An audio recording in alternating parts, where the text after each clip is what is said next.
Good evening. This is Calexico City Council, Calexico Redevelopment Successor Agency, and Calexico Financing Authority regular meeting agenda.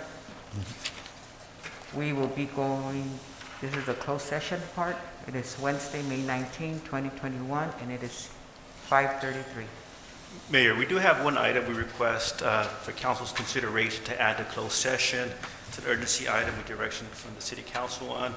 The case name is City of Calexico, Calexico Unified School District v. City of Calexico, case number ECU 006685, Imperial County Superior Court. So we would need this added to closed session, and since we have 4 members currently present, it would need to be a unanimous vote to add it to closed session.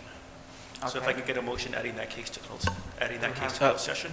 A motion to add that item to the agenda? Yes, and I'll second Closed that. session. And closed session. Okay, moving forward. Councilmember Romo? Councilmember Garcia? Aye. Mayor Pro Tem Moreno? Aye. Mayor Arreola Fernandez? Aye. Councilmember Ureña is absent. Motion passes unanimously. 4-1.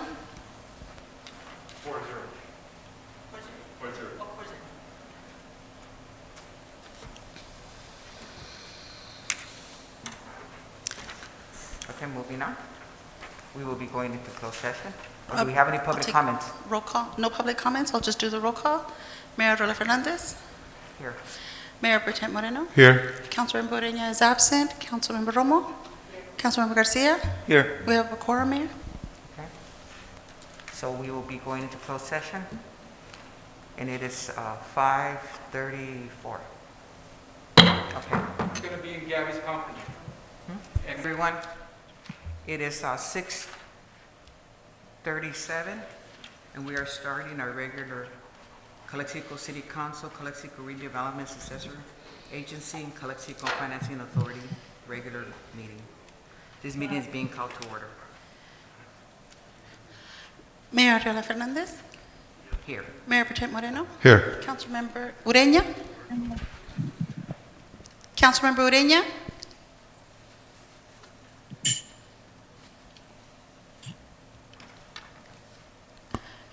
Councilmember Romo? Here. Councilmember Garcia? Here. Councilmember Ureña, can you respond? Oh, let me see. Okay, he's on Zoom, and I can see him, he's on Zoom right now, but he's not responding.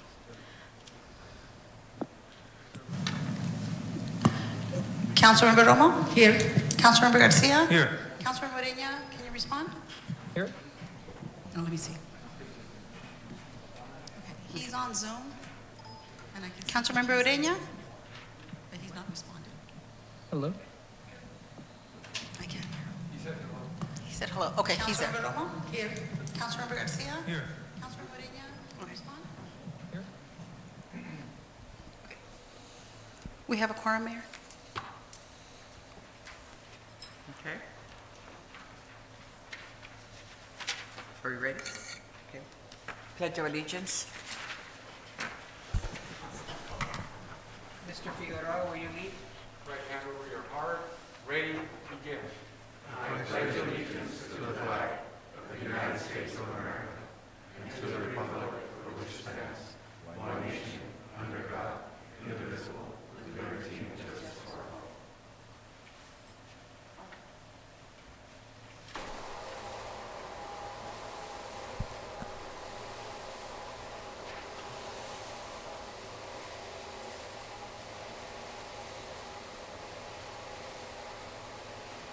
City of Calexico mission statement, Mr. Pro Tem ex-Mayor, Mr. Rising, will you lead us?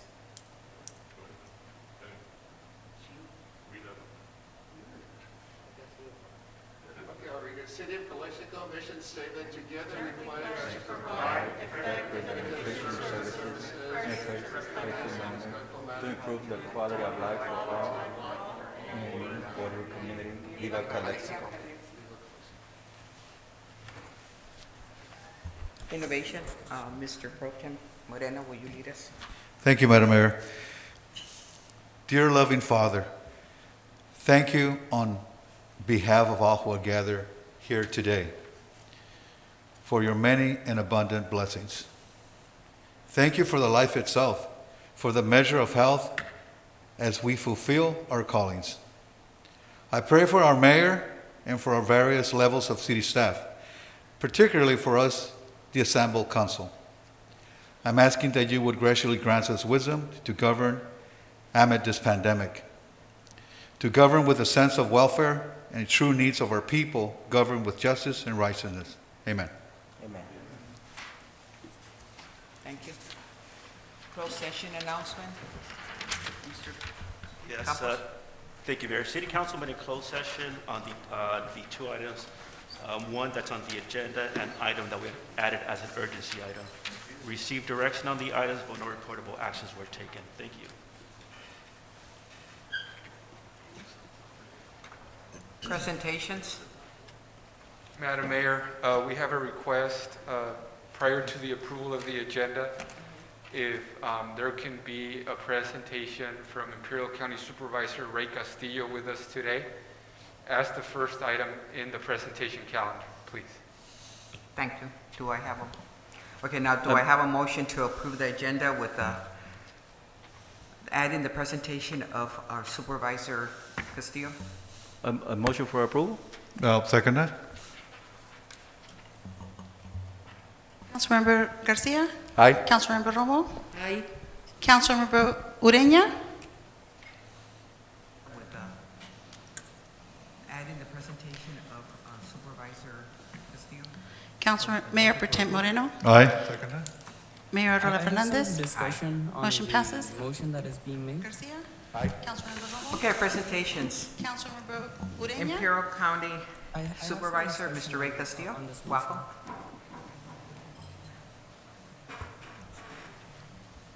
Mayor Pro Tem Moreno? Good evening, everybody. Good evening. Mayor Rola Fernandez? It's certainly a pleasure and an honor to be here with you today. Es un honor y un placer estar aquí. Okay, presentations. You know, it's been a year since I've been in these chambers. It's amazing how time flies. It's been a rough year for all of us, and I imagine for you guys too.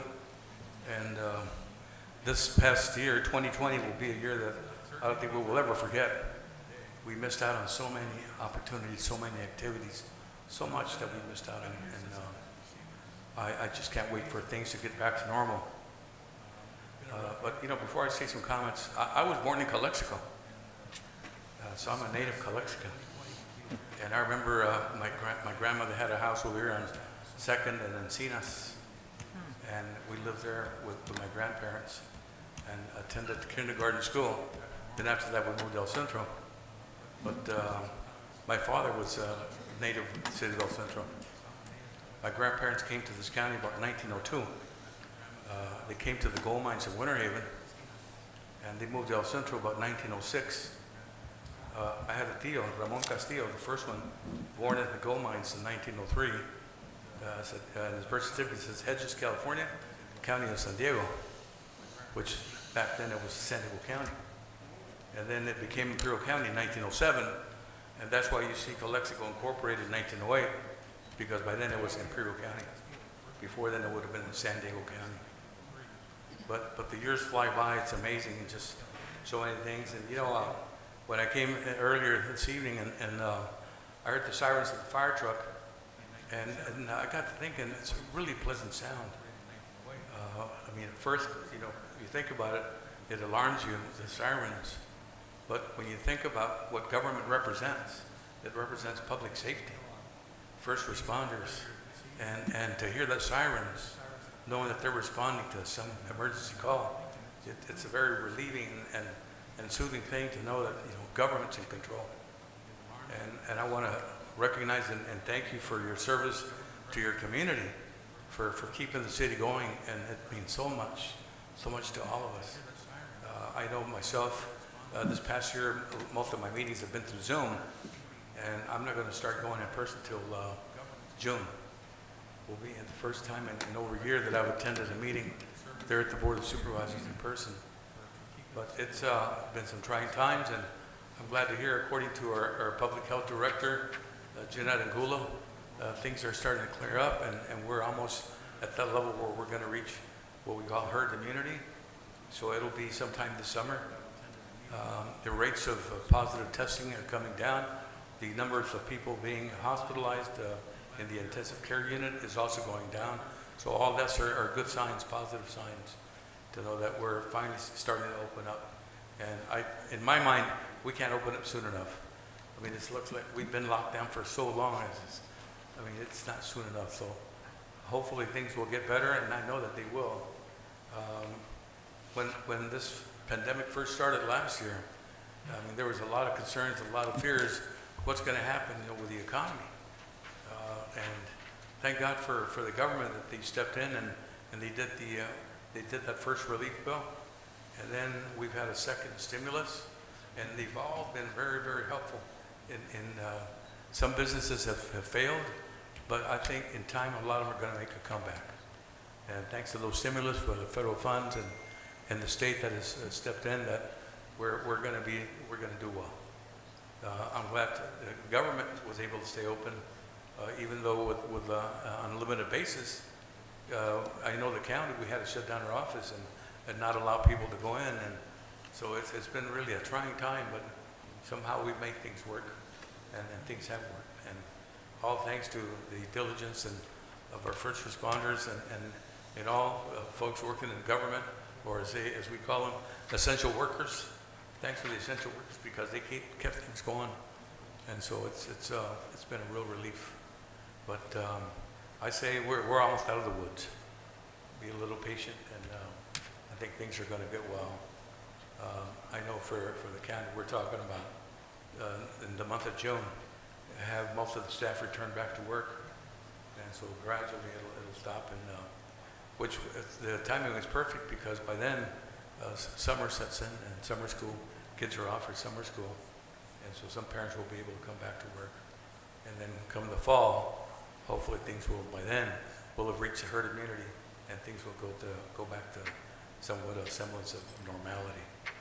But it's an honor to be here with you today, and I hope this won't be my last visit. I'll be back. I have a grandson. His name is the same as myself, Raymond Castillo, but he's the third, and he wrestles for his high school. He's a senior, and they have a tournament this evening in El Centro. And this is barely his third tournament this year. Because of the pandemic, they've had limited activity. And so I said, well, I got to go see him wrestle. And I made a commitment to be here this evening, and I didn't find out about his wrestling tournament until just last night, and I thought, oh no, what am I going to do? So I came early, and I'm glad that you guys were able to accommodate me to give my remarks early so that I can get on to go see him at his wrestling tournament. But that's, I think you guys are doing an excellent job. Mayor Rosie Fernandez, we go way back. We were customs inspectors at the Calexico Board of Entry back in the 80s, over 30 years ago. So We were young then. Yeah, we were young. Over 30. I can't believe how the time has flown by. But I was there at the Port of Entry when they kidnapped Kiki Camarena, a good friend of mine, and that were some trying times back in 1984. And how time flies, and I look at some of these Netflix movies and I see Kiki's face and some of those clicks, and I say, boy, Kiki, he was one hell of a guy.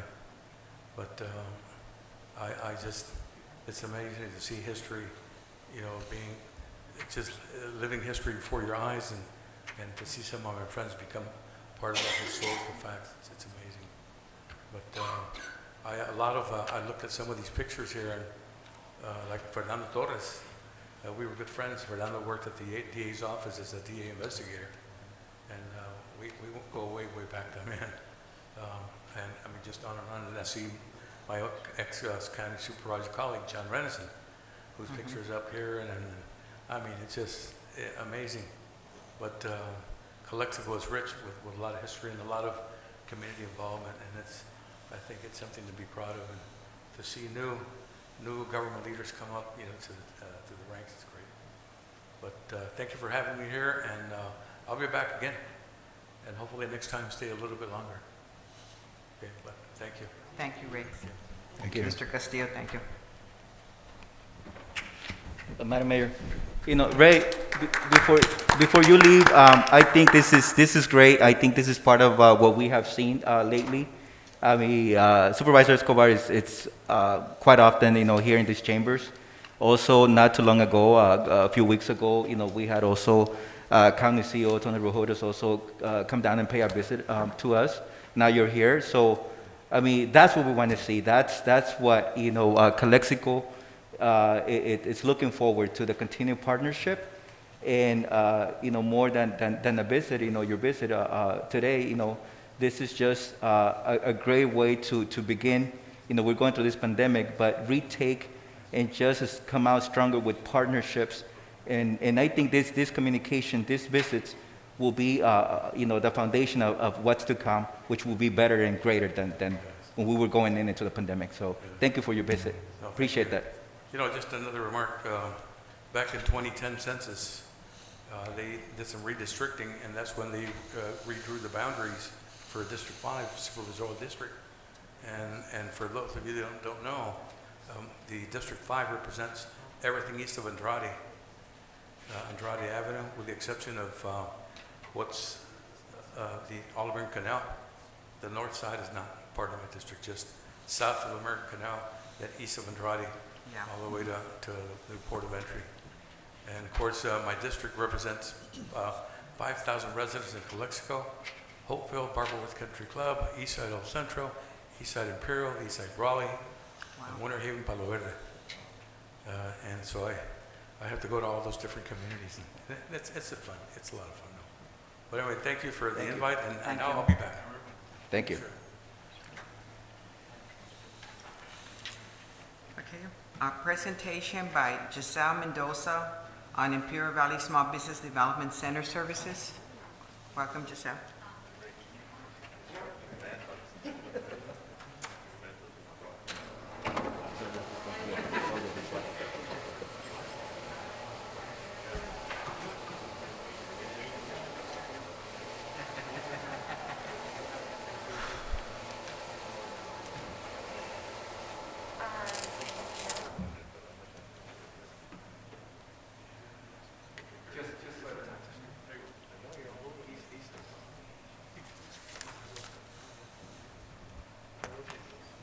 Good afternoon, Madam Mayor, City Council. Thank you for allowing me some time to come in and just speak a little bit about the Small Business Development Center. I'm really happy to be here. I think, we're past due with partnering up with the City of Calexico and really trying to assist businesses, especially right now during the pandemic, and seeing how businesses have suffered. Next slide, please.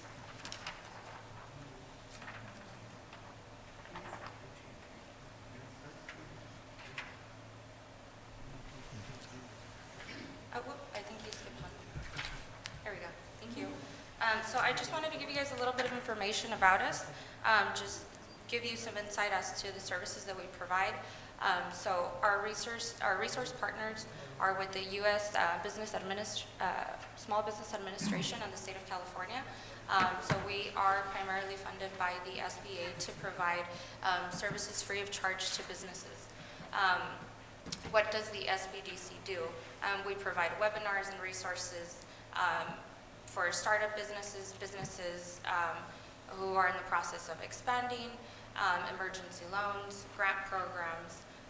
Our services are confidential, non-fee based, and one-on-one counseling assistance. We are providing assistance right now applying for COVID capital funding, how to adapt your business to the new guidelines, and we're constantly working proactively to gain new business partners, resources. We've partnered up a lot with the state and a lot of other organizations throughout the country to have large shipments of PPE shipped in that we are now turning around and donating to businesses. Next slide, please. So my name is Giselle Mendoza. I'm the director for the Small Business Development Center. I have 4 advisors.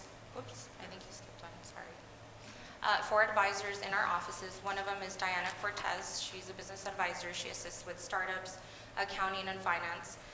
Victor Ramirez, who is also a business advisor with startups and account financing. Quincy Craver, who is an advisor as well with startup assistance and leadership. Quincy is probably one of our advisors who is actively out in the community opposed to in the office, aside from a couple of our other advisors. And we have Sean Wilcock, who is a business advisor who assists with site selection. Next slide, please. Just to give you guys a little update on the economic impact that we've had at the Imperial Valley, just so that you can see over the years how we've progressed. 2020, with all of the CARES acts that were passed, stimulus packages, we were able to assist in the Imperial Valley access to capital about $17.5 million. We assisted 1,810 clients. We provided over 2,500 hours in counseling hours, and we did over 52 trainings. For this year, we're currently at 10 business startups, 4.3 million in access to capital and counting. We've assisted 774 clients, and we've provided 492 hours of counseling and 9 trainings. We are currently actively working on a couple of new programs, one with the IRS and 2 for a financial literacy program. Next slide, please. Our impact on the city of Calexico for 2020 and 2021, we've assisted 5 new business startups. We've created 15 new jobs, and we have assisted businesses in the city of Calexico gain access to $7.2 million. We've done social media training for businesses, e-commerce. We constantly work with the Consulado de Mexico with the Curso Básico de Financia, COVID-19 relief assistance, adapt your business to the new guidelines, personal protection equipment distribution, and a bi-monthly roundtable distributions and meetings, just so that we can host our different partners and allow them to speak on those programs that they're actively working, so that the community is aware of them. We also put together soft skill trainings with the Imperial County Workforce Development Board, who we constantly work with. Next slide, please. COVID-19 small business assistance. Just a quick run by through some of the most popular programs that we've assisted with last year and this year is the disaster relief funding, application processing, recovery strategies, access to capital. And in 2020, we provided counseling, for 1,800 businesses and provided an estimated of a little over 2,500 counseling hours. So we've seen an increase in about 618% in our workload and in our demand for our services. Thankfully, we've been able to partner up with 8 of our centers in San Diego as well to put in joint efforts to be able to assist all of our local businesses with the ability of having Zoom available, since a lot of it was done through Zoom. Our office has been one of the only offices that has remained open throughout the pandemic. We've had an open door policy. We have been assisting clients in person. So we're boots on the ground. A few weeks ago, we hit every city, letting them know about the restaurant revitalization program. So we're staying very active, reaching clients through email blasts, through cities, through Chamber of Commerce, through the Imperial County Workforce. So we've been very fortunate to have a lot of partners, and we hope that we can continue to grow. We've seen a lot of need in the city of Calexico, and we hope that we can count with your support to continue to help businesses grow and hopefully stabilize themselves to move forward. Next slide, please. And access to our services, you guys have our contact information, email, website, phone number. Feel free to call us if you know of anybody that needs assistance. And if you guys can just help me get the word out there about some of the programs that are actively going on, that are in the process of closing. PPP will be closing by the end of this month on May 31st. The restaurant revitalization will be cut off May 24th at 5 p.m. Pacific Standard Time. So if you can think of anybody, please let us know or have them reach out to us. Do you have any questions for me at the moment? So during this pandemic, those numbers that you show right there, those are the numbers from this year, or what year are we talking about? Yeah, so there was one slide that reflected every year, 2018, 2019, 2020, and 2021. And it gives you accurate numbers as far as access to capital, number of clients assisted, counseling hours, trainings. For 2020, what we've counted for so far right now, we're still circling back. We've assisted so many clients this year with the amount of programs that have been out there. So right now we're in the process of circling back and just checking in with them to make sure, one, if they got approved, two, if they got the funding. If they did, then we do anticipate that number to be going up significantly as far as the access to capital goes. What about reaching out to the ones that have been shut down and finally they're coming back? And most of those businesses are probably in the service industry, and as you saw, we had a very worrisome report from the city of Calexico as to how many businesses, unfortunately shut down, and that was based on not renewing their business licenses. But what else do you have, or what else SBDC it's doing to be proactive in the community, right? That we can help you with. Probably reach out to these businesses, and I'm hoping that out of these 150 businesses, maybe some of them, haven't really shut down. It's just that they went dormant. That's my hope, right? But what's the plan to help them out? You mentioned access to capital. You mentioned maybe implementing guidelines, moving forward now, COVID guidelines. So what's the plan? What's a plan that I can, if I were a business owner, that I can come to you and say, you know what, help me out, help me navigate, this whole process of getting back to business, because it's not going to be the same. Is there such a thing as a kit that you have that you can share with these businesses? We do within our offices. When they come in for counseling, we kind of have a checklist that we go down with them, whether they've been doormat or, shut down, because there are plenty of those. I just assisted one client today who, her business was severely impacted. She's been shut down. She still doesn't anticipate opening until August, so we're just preparing her. So there's grants, there's programs, there's a lot of funding out there. There's some that are grants, there's some that are loans. At the moment, there is a lot of money that is grant money that has been gone. We do have high hopes. We did receive a notice that there is a possibility for another $1.5 billion being dumped into California Relief Grant, which provides grants to small businesses. So we go down the checklist, hey, where have you been? We help adapt them, get them informed as to what the guidelines are for their business. We start assisting them with the application, ask them, how are you marketing? Who is your audience, and how can we help you get that audience back, right?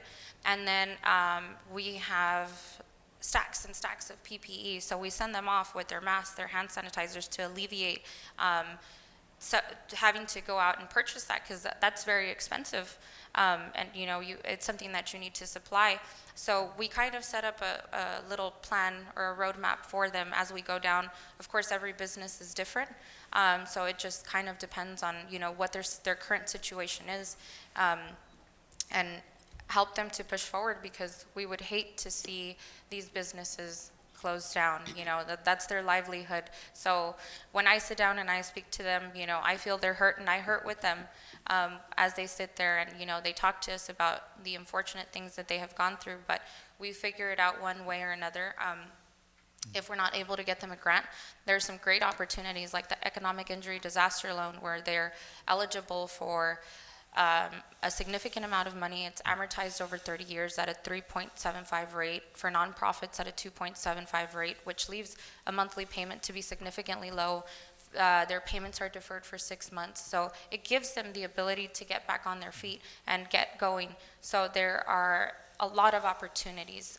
So I'm just baffled at how we've stumbled across a lot of businesses, and I ask them, have you applied? So I start going down my checklist, and the answer is no, no, no, no. So it's just amazing to me how there's still individuals out there who have not seeked out assistance. And the way that I put it, or the way that I speak to them and I tell them is, look, The help is there. Take it. Eventually, one way or another, we are all going to end up paying for it, regardless of whether you take it or not. So you're better off taking it and putting it to use.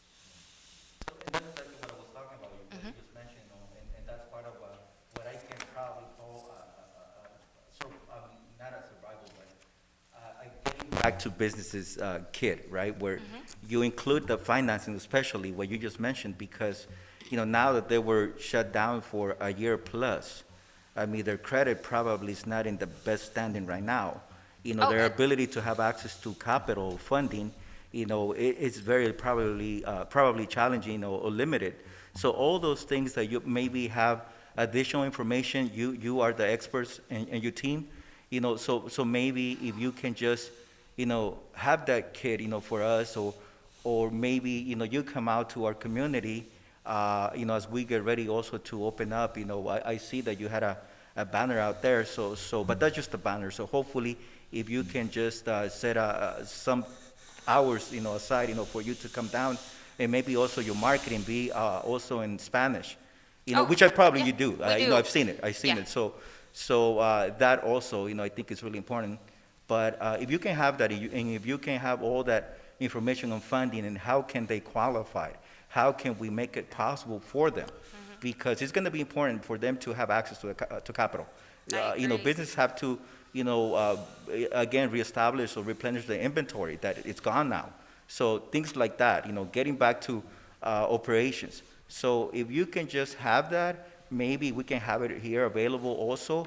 And wherever they go, and at one point or another, they're going to come to City Hall. So maybe having that available, that will be Of something course. that I will invite you to share with us. Okay, yeah, and you know what?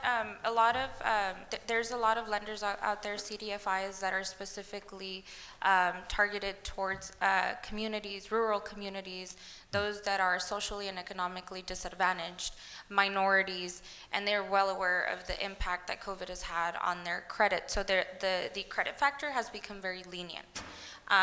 So they're, the government has given these entities money to give back out, whether it's lending, and the rates are fairly reasonable, to be honest with you. Even some of those, there's another entity out there, Accessity, who is formerly Accion, that is willing to take more of a risk. Their rates can be a little bit higher, but they're still doable. And even they have certain programs with lower interest rates. So most definitely, I'd love to sit down and chat with you guys, and I'd be committed to, dedicating time, if it's twice a month coming down here. I can tell you I've personally come down and knocked on doors for businesses. But I would love it if one of you would accompany me, because it is very challenging, and people here are very distrusting, and I don't blame them. As I walked around and spoke to some of the business owners, they told me, hey, you know what, I've had people come in and tell me that they do what you do, so what's the difference? Who are you? And they've been scammed, unfortunately. They've been charged a lot of money and haven't assisted them or provided them the services. It was very difficult that day that I went in there. There were businesses that closed their doors, and I stood outside and I'm not leaving until you at least take my flyer and you know about the service.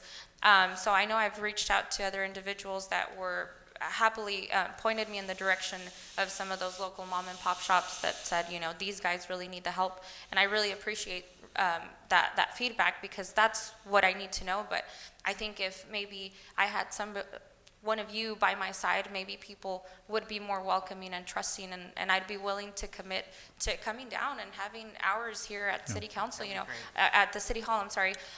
We want to help. I'm from Calexico, and it saddens me to drive by and see so many locations shut down. I remember Calexico was the place to go to the shopping centers and all these things, and to see, that has changed so much, it really, really saddens me, but I would love to do that.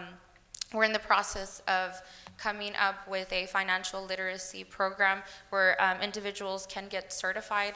There is a lot of financial institutions that are going to be requesting a certificate of financial literacy, so that they know that you are informed of how to financially run your business correctly. So, we're keeping up with the trends that we're seeing. And like I said, I'm here because I care, and I want to see how we can partner up to help. Thank you, appreciate it. Thank you. Also, the question that I have is like for the businesses that already receive funding from, through their city, Could they also apply with you? Of course. on- There's multiple programs. I know at the beginning, everything was a little bit iffy. You know, it was like if you applied for this program, you can apply for that one. The rules have changed significantly just because of the amount of need and the amount of money that has been dumped into our economy.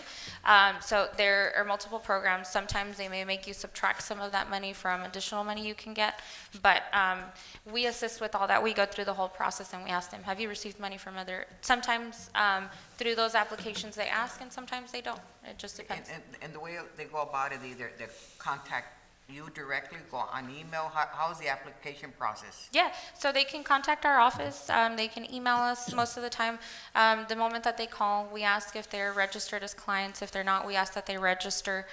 We do have a tracking system that our lead center where we have to have our businesses registered and we type in all the information and provide, upload any documents, and that is how we track, you know, those numbers and our services and how we're assisting, and that's how we are funded as well, because obviously the government wants to see that we're doing our job and we're providing services, and we have that evidence to back it up. Oh, great, thank you. Thank you. Any more questions? Yes, Madam Mayor. Thank you, Ms. Mendoza, for being here tonight. And so I will take your offer. I will accompany you. Great, great. I know yeah. it's kind of hot, but you know, Yeah. a little sweat won't hurt anyone. Right. So you and I exchange some business cards. So Perfect. please contact me. I'll contact you sometime whenever you're available. I certainly will accompany you on that. I'll take that offer. The other thing I want to also you. thank you for showing up here. I know we have members of the public here on live today, and we also have business owners here probably listening here to us today. What's real quick, like, is there a quick turnaround time when somebody applies and then, or is it case-by-case basis? You know, it depends on the program. There are some programs that do turn around very quickly. There's others like the California Relief Grant where I tell business owners, don't hold your breath, because you know, it could take a couple of months. You know, you may spend that money 3 times before you see it come in.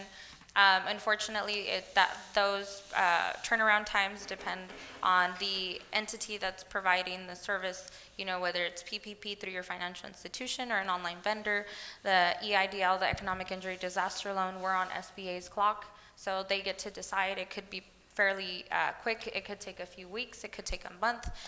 You know, it could be a surprise and you have documents to sign fairly quickly. So it all just depends on the business, you know, how much information you have in hand. You know, they're going to ask you for a significant amount of financials, whether you have that or not, or how fastly you can gather those. So it is a case-by-case scenario. Okay, thank you. Also, piggyback on Mr. Garcia's comment that you do provide Spanish translation. Yes. So on our e-blasts, as we send those out, we do the English and Spanish version. The majority of our documents between us and our lead center, we probably service at least 50%, if not more, Spanish speakers only. Wow. So we are very well aware of the language barrier that we could face sometimes. Through our other centers, we also offer, you know, a variety of languages, Mandarin, Vietnamese. So if there is a client that we can't service, we are able to send them over to a lead center and get somebody that can communicate correctly with them, especially when we're talking about finances or legal documentation, to a level where they can understand. Okay, thank you. Madam Mayor, I don't have anything else. Madam Mayor, I have a question. Thank you, Ms. Mendoza. Thank you. Very good news for the business, for the small businesses. I only have one question for you. How can the city or Calexico staff help you or your program? What is the participation for Calexico City in your program? Well, first of all, you know, helping us, you probably have a different reach, whether it's via emails or clients coming in, you know, informing them of our services and the programs that are actively going out there. Maybe if we can establish some hours, like we said, and most importantly, I think, you know, if we're willing to walk the streets and if you guys are willing to accompany me so that people realize, you know, who we are and, you know, that we are a legitimate organization that's here to help. I think that would be probably the greatest portion. You know, we provide technical assistance to businesses That's part of our job. I know you guys have a CDBG program. We are currently assisting other cities. Those packets are pretty brutal to go through. The application is pretty big, so sometimes people see those and they get overwhelmed and discouraged. So I sit down through it, clients sit down through the application with clients. If it takes an hour or two, we sit down, read the whole package to them and fill it out. So if you guys can assist us to put the word out there, and that would be great. Excellent, thank you. Thank you. Thank you. Any other questions? Thank you. I appreciate your time. Thank you. Thank you. Have a nice evening. As well. Okay, moving on. Update by Mayor Pro Tem Moreno on the Farm Workers Service Center. Thank you, Madam Mayor. So as a follow-up from the last update, we have met with the representative from the orthopedic clinic, and so our intention is to go back to the table. And I'd like to make this clear that our intention not to, disperse those people from those premises, but rather to find a solution or to relocate them, okay? So we're working on that. We had a meeting today with one of the representatives, and we're looking forward to working with that. We have a couple of options, a couple of locations in Calexico. They're open for suggestions, obviously for options. So we're looking forward to that. Also, I'd like to say that since our last update, we have the California Department of Social Services also joined into our cause, and that's for me, it's very enlightening because we have a great resource at the state level. Like I said before, programs like this are successful when we have partnerships with local, state, county. So I'm really happy that they're going to jump on board to ensure that we have a successful project. Also, we have been in talks with Catholic Charities, who also, since the beginning, had expressed interest of taking over this project as a nonprofit. So we are having talks with them. I believe there was a final draft, and I know Mr. Figueroa is always going to update us a little bit on one of the items here for the agenda today. So that's all I have to say on that update. Any questions? No. Okay. Thank you. Thank you, Mr. Moreno. You're welcome. Okay, moving on to the proclamation honoring National Public Works Week.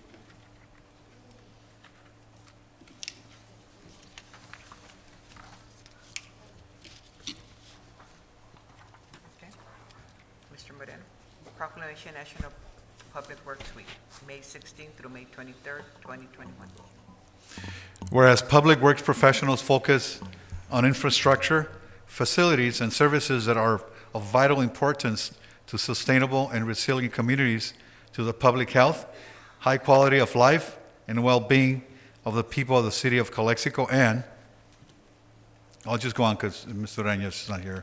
Whereas these infrastructure, facilities, and services could not be provided without the dedicated efforts of public works professionals who are engineers, managers, and employees at all levels of government and the private sector, who are responsible for rebuilding, improving, and protecting our nation's transportation, water supply, water treatment and solid waste systems, public buildings, and other structures and facilities essential for our citizens. And whereas it is in the public interest for the citizens, civic leaders, and the children in the city of Calexico to gain knowledge of and maintain a progressive interest and understanding of the importance of public works and public works programs in their respective communities. And Whereas the year 2021 marks the 61st Annual National Public Works Week, sponsored by the American Public Works Association, be it now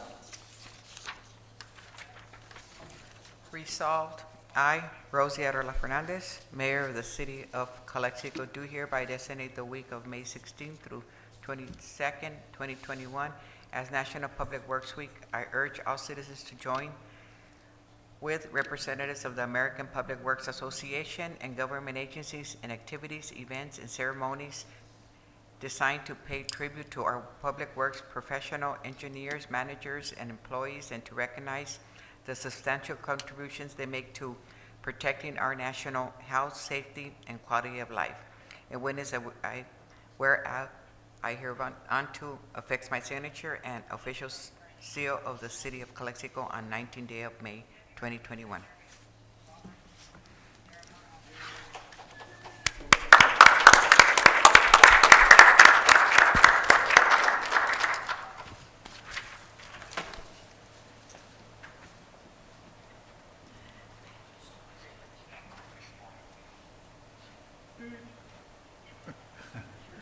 Good evening. I just want to thank the mayor and the council members for recognizing our National Public Works Week.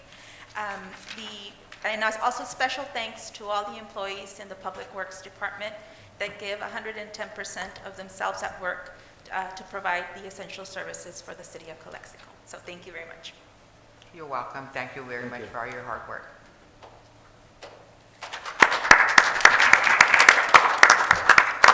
Announcements. These proceedings may be viewed on the City of Calexico website at www.calexico.ca.gov the Friday following the City Council meeting. Community office hours with Maria Arriola Fernandez will be held on the fourth Tuesday of the month from 2 p.m. to 4 p.m. Please contact the City Clerk's office at 760-768-2102 for an appointment. Public comments. This is the time for the public to address the City Council on any item not appearing on the agenda that is within the subject matter jurisdiction of the City Council. During the current state of emergency, public comments will be received in the following ways. Submit public comments via email by 2 p.m. on Wednesday, May 19 to ggarcia@calexico.ca.gov or via fax at 760-768-2103. These comments will be read aloud during the meeting and entered into the record. You can make a public comment via Zoom by submitting your request via Zoom chat. Persons should submit the name and section of the agenda they wish to speak on, such as public comments, or state the agenda item number. Any comments received during or after the meeting will be distributed to the City Council and retained for the official record. City Council is prohibited by state law from taking action or discussing items not included on the printed agenda. I have two comments, ma'am. Okay. And the first one is from Jason Jung, and his public comment says, "Why is the City of Calexico supporting a fraud this Jesse Garcia guy is attempting to scam the citizens of Calexico with Gloria Romo's help? Why is the City Council supporting this scammer?" And I have a public speaker. He is in the audience, Mr. Jesse Gallardo.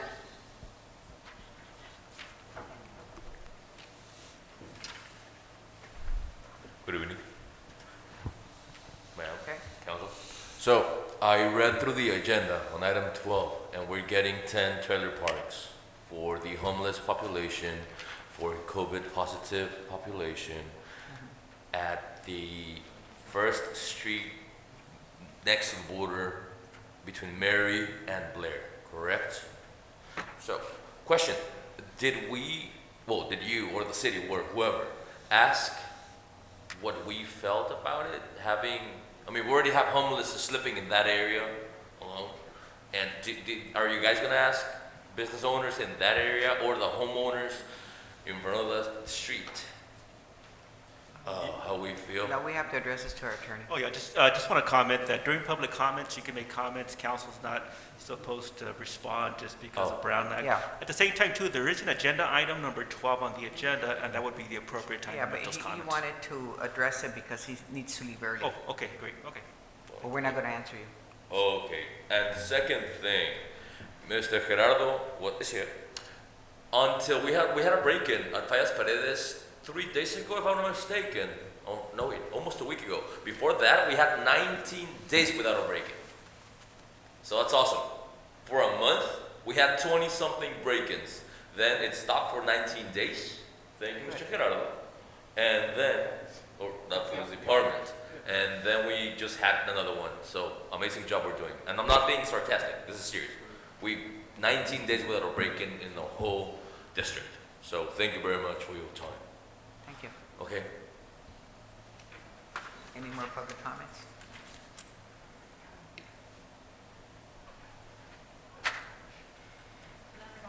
No?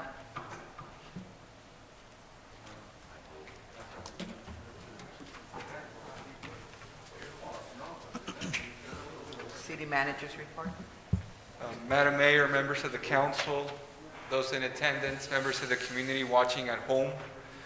My first comment relates, as we transition gradually to reopening our facilities, I do want to tell our community that beginning Monday, May 24th, we will be taking water payments here at City Hall. I want to thank my staff who has prepped to make this happen. We are working right now the logistics as how we're going to be doing that. We're going to be taking the proper public safety measures that are being recommended by our local health officer. So it's a step in what right now we are hearing in terms of the reopening of public facilities. Again, for our community, we will be opening our doors beginning Monday, May 24th, to take water payments, address other issues at the finance window. We will also be taking in-person appointments for the city manager's office and also for the building and planning department. As it was customary, obviously, pre-COVID, we're working and we're making strides to get to that point. Another thing that I do want to point out is that we're going to start at City Hall. So we're going to start at City Hall and gradually are going to work ourselves to the other public facilities that we have here in Calexico. I also want to note that in your next water bill, every business and resident in Calexico is going to be receiving a questionnaire in Spanish and English. This questionnaire is part of our strategic plan that we're embarking on that's going to be for the next 3 to 5 years. We've discussed it at previous city council meetings, but we're making progress. And one of the ways that we're going to reach out to the community is going to be through this questionnaire that they're going to receive. They can return it back with their water payment, or they can drop it off here at City Hall. That is only one of the options that we're going to be engaging the public with. As we move forward, there's also going to be a public forum. We want to make sure that we cover every angle so we can input the community's responses into our strategic plan. I also want to point out that in the past week, there has been the announcement at the federal government level that they're taking in earmarked projects. What that means is that there is the flexibility for the federal government to consider proposals from local governments, be a city government or a county government, to fund much needed projects in our communities. So I do want to share that we've been working with the County of Imperial to support these efforts. Again, in the best interest of identifying the needs that Calexico has so they can be included in some of these earmarked projects. I also want to point out that as part of the ongoing work that myself and staff are doing on the request of Councilman Garcia as it pertains to the abandoned buildings that we have in downtown, I do want to point out that we are doing work right now hand in hand with our legal department, with our city attorney, because we have a 2017 approved abandoned building policy. However, I do want to be clear, and actually it was included and embedded in our Muni Code, but per the analysis that we're doing, there is some room for improvement of such policy. Also, at the same token, one of the things that we need to do is not only adopt a new policy, but establish some of the fees that are going to be charged on the items identified in the policy. So I did want to bring this up as part of the ongoing updates. The expectation is that these items will be coming to you so we can have the formal discussion on the discussion action calendar, and we can amend and improve some of these much needed policies. On another note that we're working hand in hand with the city attorney is we're developing a training for all city commissioners. A training for all city commissioners, because we understand that we have a lot of new commissioners. And as a result of that, we want to make sure that we equip them with the proper tools so they can actually be your representatives and carry on their roles and responsibilities at the commission level. So with that said, I want to emphasize that we are looking to do this in the very near future. As a matter of fact, the city attorney tomorrow is going to be having a meeting with me and our city clerk to talk about the specifics of this program. For the recommendation for, you see, our commissioners meeting, I'm recommending that we hold until the training is complete by BBK for the commission meetings, with the exception of the planning, because we don't want to stop any development projects. That's my recommendation. If you want to, I don't know how we go about that, doing that, because. Okay? Right. Madam Mayor, may I speak? Yes. Okay, thank you. Yes, you know, commissioners are extensions of, we appoint them where they're extension, right? For example, I have a commissioner, and he's my extension. I usually choose them with the same business philosophy, go along with alignment of what my thinking way it should be. So I do talk to my commissioners on occasion. But yes, there is a need for training to avoid all those pitfalls, right? I also want to, thank you on that, but I also want to, you did mention on the abatement. Could you also look into, for the buildings, could you also look into perhaps making an amendment for the residential as well? Probably look into that. Okay, so the two comments that I take, so we can make a proper annotation of them. We're receiving a recommendation to hold off on our planning, on our city commissions, except the planning commission, until the training is provided by our law firm. Yes. That's please. one. That's The my second item that I recommendation. made a note of is that on the policy that I referenced that we are going to improve, there is a recommendation to include residential Correct. as part of that. Okay. No, point well taken. Madam Mayor, Yes. I know any guesstimates as to when that training can happen, because I wouldn't like to see commissions not meeting, whether it's I mean, besides, planning. I think it's really important that we get the feedback, the community feedback. So, I'm getting right now, we're actually going to meet to determine the exact timeline on the trainings. Okay. Yes. But from what I'm getting from our city attorney, it's going to be from now to, in the next 2 weeks. In the next 2 weeks, we anticipate that we will be able to accomplish this training for our commissioners. Okay. So again, because I just don't want to stop any meetings regardless of the commission. I think it's really important. All of the commissions are important. And we should acknowledge, people's, ability or willingness, to serve and to help. So putting that on hold, I think it doesn't really, to me, doesn't really serve me well. And it doesn't, not to me, but, to individuals that are, again, voluntarily come out to help. So if we can just expedite this, that would be great. Absolutely. And like I said, tomorrow we'll pinpoint a timeline which I'll share with the 5 council members. Thank you. The last item that I have, Madam Mayor, pertains to the American Recovery Plan Act, ARPA. We all know it's a hot topic right now for municipalities and county governments. Today, our finance director took part in a workshop from the U.S. Treasury Department as it pertains to some of the specific guidelines, the do's and don'ts of ARPA. So she was able to convey some of that information to me. One of the things that we want to make sure that we look very close into is what we can and what we cannot do. One of the things that I do want to bring up that I'm going to be talking about at a future city council meeting is precisely our plan as an administration as to how we believe the funds should be considered by this council moving forward. Today we learned that over the course of the next 24 months, we're going to be able to do 2 drawdowns. We can actually go up to 50% on the first drawdown, wait a year for the subsequent drawdowns, which we will have to do until 2023. So as the day passes, we get more information on the things that we can and cannot do. Like I said, I will be preparing an agenda item with the details and recommendations from staff for your consideration.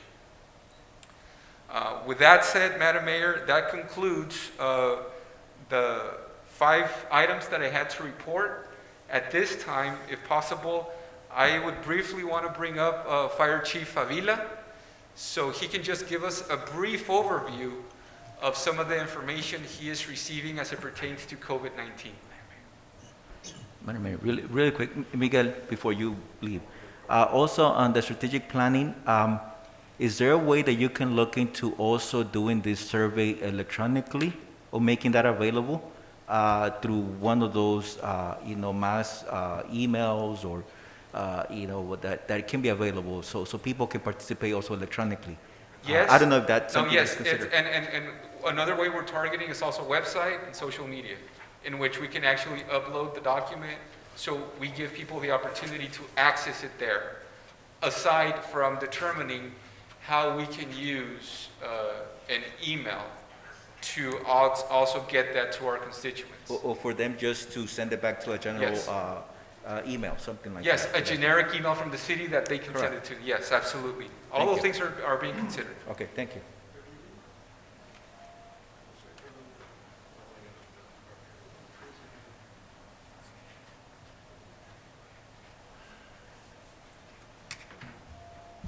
Good evening, Honorable City Council, Mayor, the staff that's in attendance, and obviously, and always, our customers and citizens of Calexico.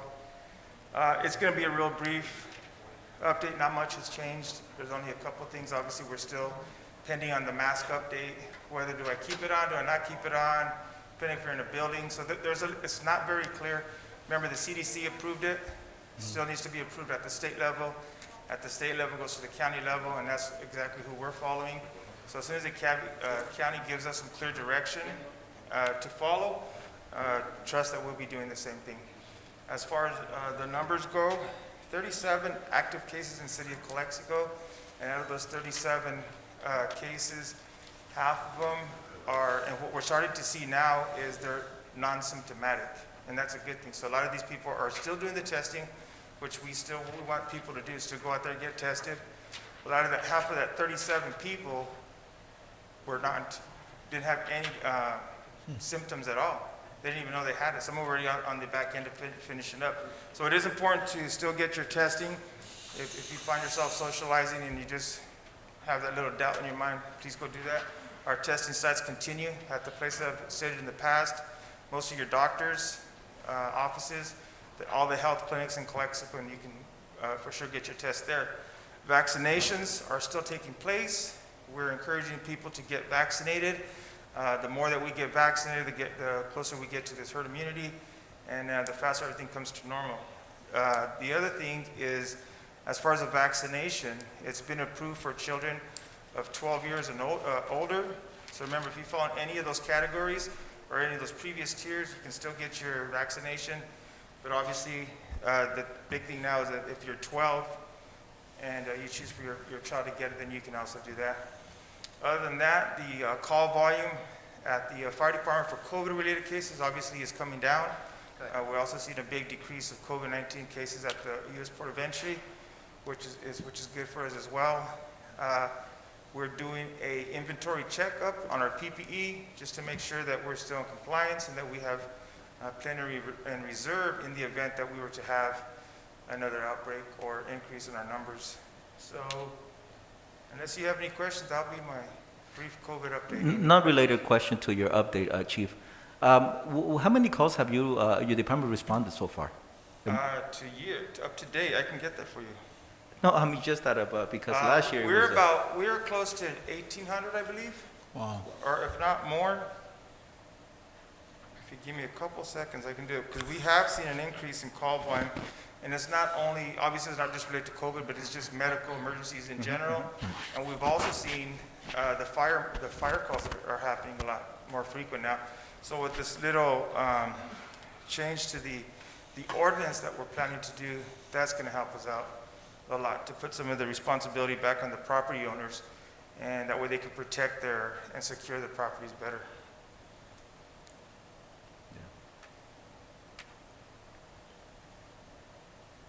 I think I'm getting old. I need glasses now. I finally got to the point where I need them. Yeah, we are 1874. Wow. 1874. 1,874 calls. So a year. let's, excuse me. Thank you, Mr. Garcia. So I think you're gonna hit the I think last year you had 3,000 at the end, right, towards the end. Or, no, we were If close you to 6,000. at that, oh, Yeah. 6,000, so at Yes. that pace, you're probably gonna surpass that. I believe so. At this pace, we should, yes. Okay. Yeah, I think the average is about 17 to 18 calls a shift. That's 18 citizens calling the fire department a day. Thank you, Alright. Chief. Thank you, All right. Chief, yes. Thank you. All right, guys, thank you.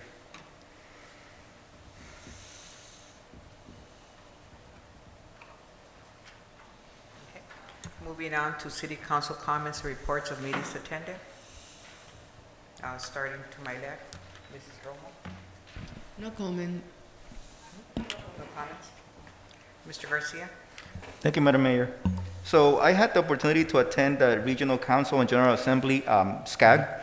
And even though it was through Zoom, it was actually very, very good, very informational. And actually, the opening remarks were given by Governor Newsom. Even through Zoom, I think it was a great opportunity to hear from him and just to get the sense of positive vibes that are, happening and how we're recuperating from COVID, and just giving kudos to our area, Southern California, and the importance that it has for the state, and not just for the state, but at the national level.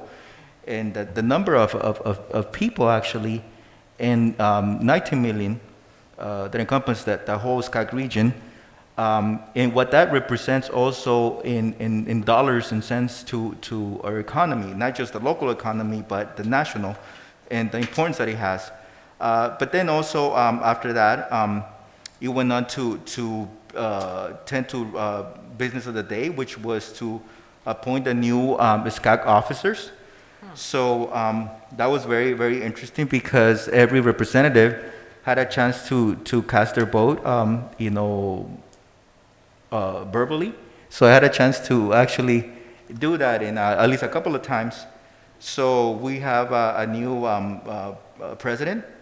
He's Clean Lorimore out of Eastvale. And then also after that, the council approved, the regional council approved the Racial Equity Early Action Plan. So that was something that, again, to address some of the issues that are happening in regards to that. And then after that, it just went into a lot of the areas that are part of the SCAG region, just highlighting some of the projects and getting recognized for some of the projects that they have worked on their cities, whether it's improving their infrastructure or working on projects such as walkability of their downtown or any area that addresses a need, and they have found ways to address those issues and improve them also. So I want to publicly ask to be part of that.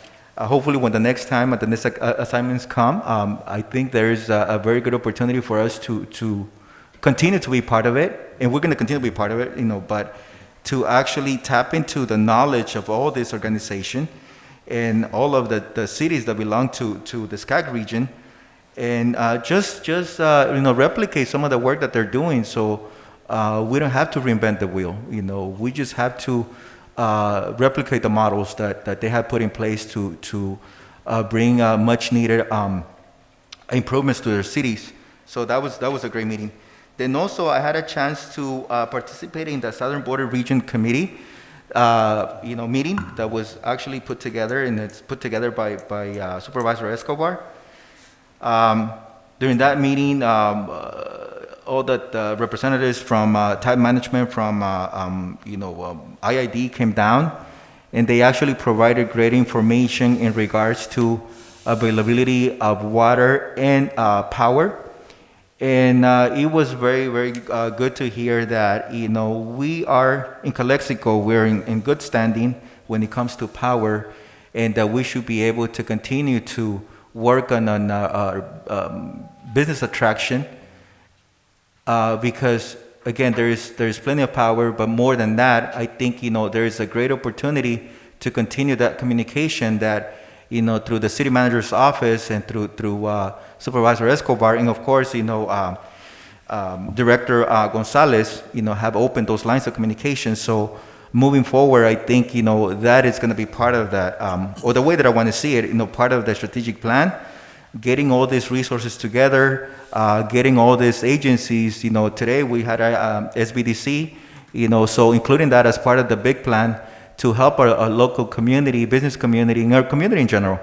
So I look forward to continue participating in those meetings and also continue the communication with all the stakeholders. That's my report. Thank you, Mr. Gonzalez. Mr. Pro Tem Moreno? Thank you, Madam Mayor. Mr. Garcia, Councilmember Garcia, thank you very, very much for taking that task. As you know, Mayor and I were attending a very important meeting with our sister city in Mexicali. So I really appreciate that for you taking the leadership and representing us, the municipality at SCAG. I really appreciate that. Thank you.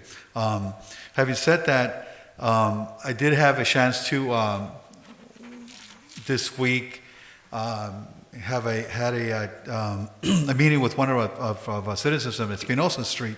The chief Gerardo and I went down there and we talked about this speed humps that are so much needed there in Kennedy Gardens. So Chief Gerardo was very instrumental in put that together for a while now. So we're out there shaking hands and moving forward, identified the location where those speed humps are going to be placed. I believe there's three streets, either Robert Kennedy, John F. Kennedy, and Espinosa. And we all know people who go by there.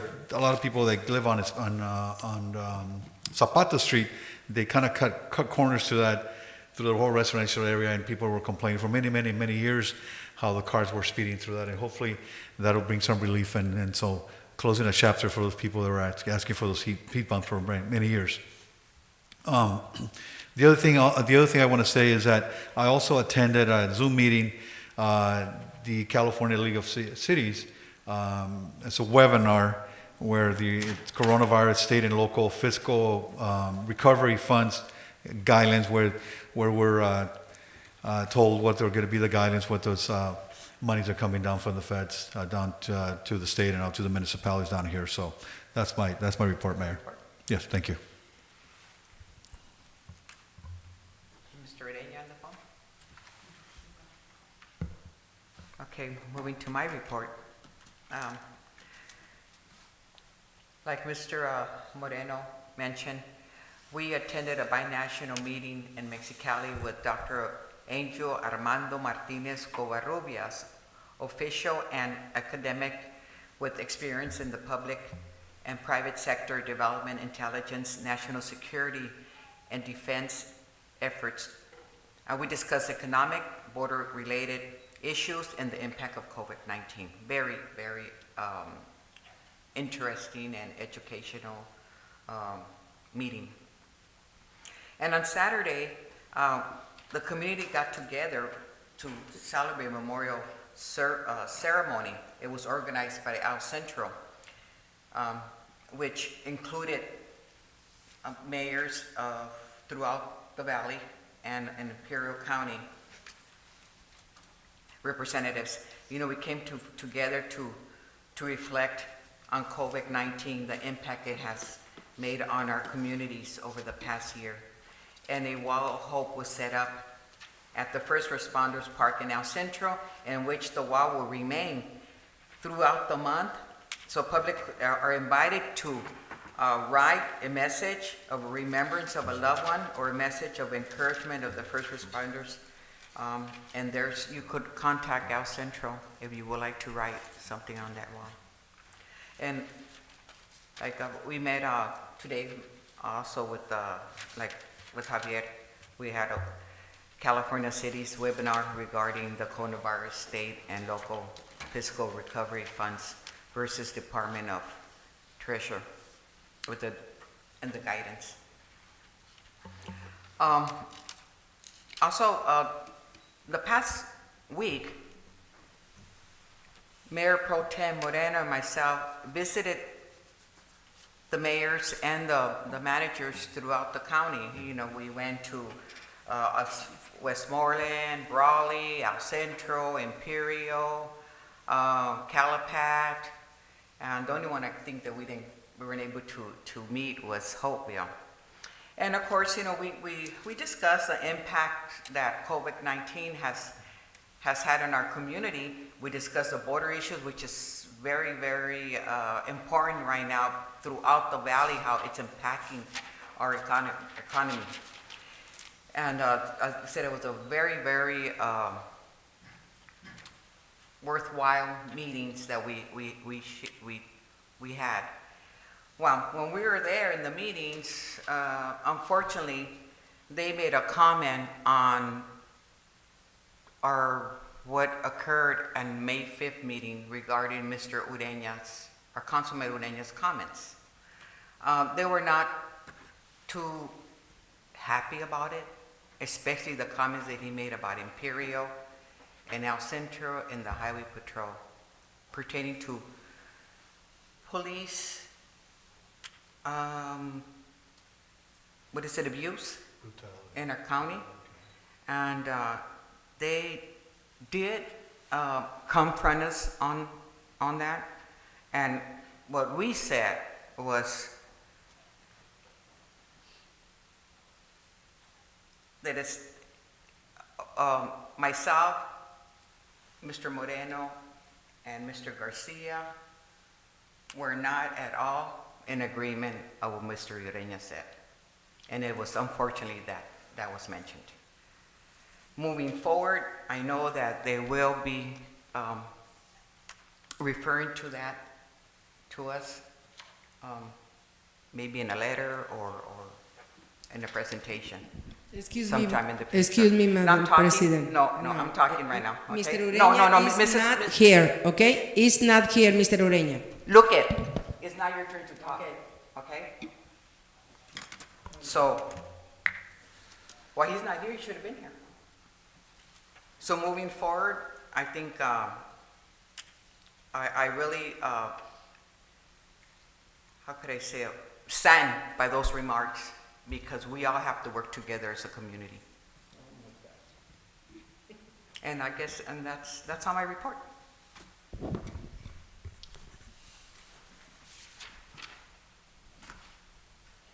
Moving on to consent agenda. Warrants from April 24th, 2021 to May 7th, 2021, and city salaries from April 24th, 2021 to May 7th, 2021. Item 6, approval of employment agreement between the city of Calexico and Diego Favela as fire chief of the city of Calexico for the 3-year term beginning March 23rd, 2021. So do I have a motion for the consent agenda? So move. Second. Make a motion to approve, Councilman. Second. Councilmember Garcia? Aye. Councilmember Romo? Yes. Councilmember Ureña is absent. Mayor Pro Tem Moreno? Yes. Mayor Arreola Fernandez? Yes. Motion passes. Okay, discussion and potential action items. Item number 7, approval of pre-qualified application for the 2021 State of Safe and Sane fireworks. Madam Mayor, this is an item that we bring on an annual basis. The fire department makes sure that they secure pre-qualified applicants for the sale of fireworks. This time around, as per the staff report, Chief Avila is presenting us, Ministerio en Acción, Más que Vencedores, and Christ Community Church of Imperial Valley were deemed to be pre-qualified. So at this time right now, we want to seek your approval for these two groups. Any questions? No? No discussion? Okay, I'll make a motion to approve item number 7. Do I have a second? Second. Councilmember Garcia? Aye. Councilmember Romo? Mayor, Councilmember Ureña is absent. Mayor Pro Tem Moreno? Aye. Mayor Arreola Fernandez? Aye. Motion passes. Okay, moving forward to item 8, support for California Assembly Bill 339. Do we have a backup on that? Yeah, I have a brief report. This item actually was recommended by Councilwoman Romo and Councilman Ureña. If you allow me, Madam Mayor, I'll just briefly describe. Could we what- have Mrs. Romo explain why she wanted it on the agenda? Could you give us a backup, Mrs. Yes, Romo? please, I need for, we need Mr. Ureña. He's not here because he's very sick, and then he said me for a table, this. No, we're not going to table it. number We're 8. asking is, what's the backup on it? Could you give us an explanation why you put it on the agenda? Yes, I know, but we need a table and this item and item 12 too. Okay?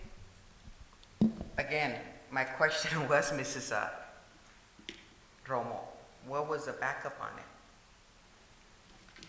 Could you give us an explanation why you decided to put it on, why you wanted it on the agenda? No, you can't give us an explanation? Okay. Could you give us a backup then on?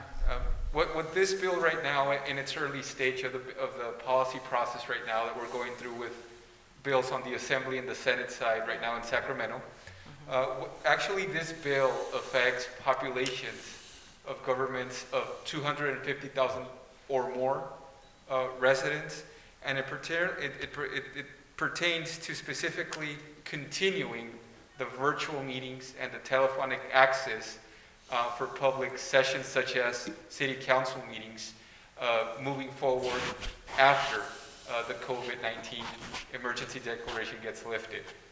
Again, point of reference, it's for populations of county city governments of 250,000 people or more. So it doesn't pertain to us, in other words? We would not fall under that threshold. What is the population in the census 2020, Mr. Figueroa, for the Imperial County? For the county of Imperial, it's north of 180,000. That's about 183,000. Okay, so we just, do you have a motion? So at this point, the subject matter is if this governing body wishes to support this bill. Well, based on what you just said, we don't even qualify. So I make a motion to approve it based on the background. Unless anybody got anything to say? Okay, a motion to approve? No, we don't make a motion. Well, I have a No. motion on the floor first, so. How's that? I have a motion on the floor first. Unless there's further discussion, I'd like to make a motion not to approve it because it doesn't Not even to approve qualify. it. It doesn't fall under, okay. Do I have a second? Second. Councilmember Garcia? Aye. Councilmember Romo? Councilmember Ureña absent. Mayor Pro Tem Moreno? Aye. Mayor Arreola Okay, Fernandez? wait a minute, I have to Not to go approve back it. on it. We're saying we're not supporting it. Correct. Correct. Correct. You're- My motion on the floor was, Yeah, because then we're going as, I know, we're, Is support Yeah. or no? yeah. no, You- we're- Yes. want me to restate that? Restate your motion, please. Yeah. Okay, so so We're not supporting it. Is that what you're saying? the item says support for California Assembly Bill 339. Okay, so based on your background you just provided, we don't meet our criteria. So based on that, I make a motion not to support. Okay, change the motion. Okay, so That's- I'll take, okay. Take roll. Okay. Councilmember Garcia?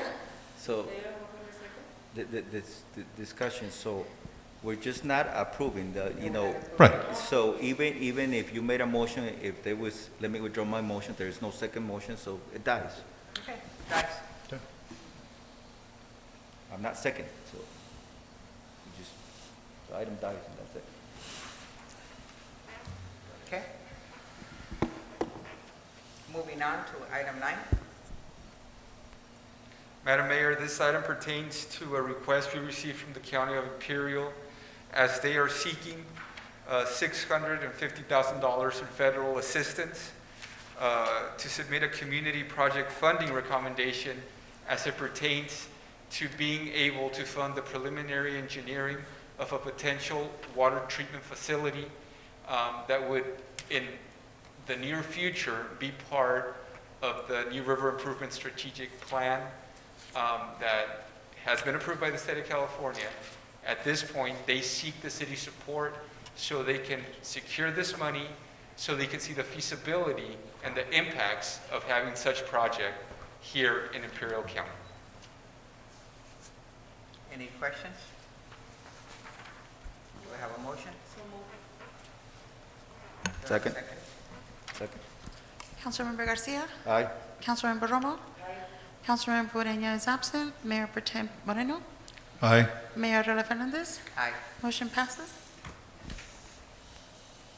Authorize city manager to sign change order number 1 with K Construction Company in the amount of $129,570 for new water line on the Olive Avenue to alley west of State Road 111 and State Road 98 widening project. Yes, so as part of the continuous inventory of projects that we have in the city of Calexico, in December, we requested bids for the project to replace a new water line. In January, we received those bids. The Public Works Department, along with the technical experts in the field, made a recommendation to select K Construction to be the entity that would carry out the project. As a result of that, and the recommendation, because I do want to make a distinction here. Normally, when we hear change orders, they come obviously through the department that's in charge of overseeing the project, but it normally comes through the contractor, the entity that received the award. In this case, I do want to make a distinction that that is not the case. This is actually being requested per the recommendation of our engineering consultant, Jose Carlos Romero. The reason for this is because the original water line was to be installed on Highway 98. This was before Caltrans began their work on the widening project for Highway 98. One of the things that Mr.